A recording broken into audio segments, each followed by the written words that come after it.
अरे माधवा, हा जरा थांब. मला जरा तुझ्याशी बोलायचंय. बोल ना.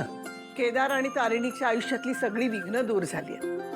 केदारलाही त्याच्या वडिलांचं नाव मिळालंय आणि या दोघांच्या लग्नाबद्दलही सगळ्यांना कळलंय. तर मी काय म्हणत होते, नवीन जोडप्याला घरी जेवायला बोलवून त्यांचं मानपान करूया का?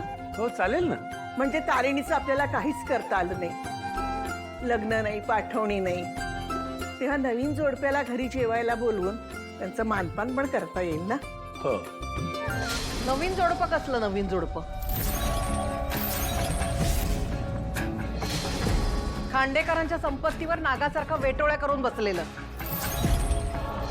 तुम्हाला त्यांची कौतुकं करायची आहेत? हा, त्यांना जेवायला बोलवायचंय? आणि माझ्या निशीचं काय? तिला आणि जावई बापूंना जेवायला बोलवावं असा विचार आला नसेल मनात? झालं, स्वतःचे सगळे तर्क लावून माझं न ऐकता बोलून मोकळी झालीस.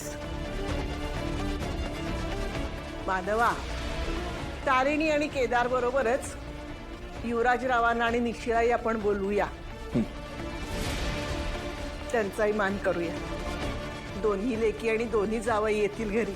केदार आणि तारिणीला इथे बोलवायची गरज नाही. पण मला गरज आहे ना. काय आहे, हे घर आहे ना, हे माझं आहे. आणि तारिणी या घरची मुलगी आहे ना, आणि केदार जावई. तेव्हा मी जिवंत असेपर्यंत त्यांना या घराचे दरवाजे उघडेच असतील. खांडेकरांची संपत्ती लुबाडता येते हे कळूनही दुर्लक्ष करताय ना तुम्ही. करा, मनाला वाटेल ते करा. इथे माझं कोण ऐकतंय? मला इथे काडीची किंमत नाहीये, पण मी त्यांच्यासाठी काही करेल असा विचार देखील करू नका.